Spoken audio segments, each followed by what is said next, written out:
Hi, BrenTech here, where tech is made simple.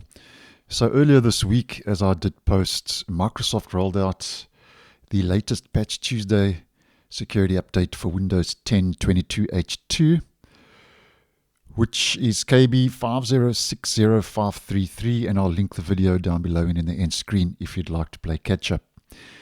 Now, Microsoft has updated its known issues health dashboard page to let us know that after installing this update, Surface Hub V1 devices, version 1 devices might fail to start with the following error. Secure boot violation, invalid signature detected, check secure boot policy in setup. Now just take note that Microsoft does say that Surface Hub 2S and Surface Hub 3 are not impacted by this issue.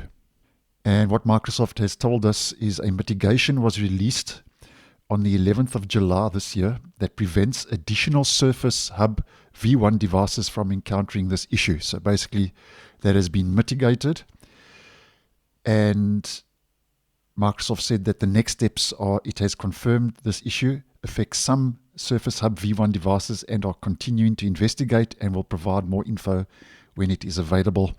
And obviously when I get that info, I'll let you know if you are affected.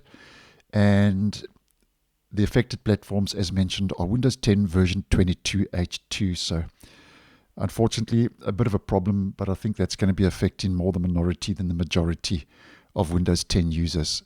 So thanks for watching, and I'll see you in the next one.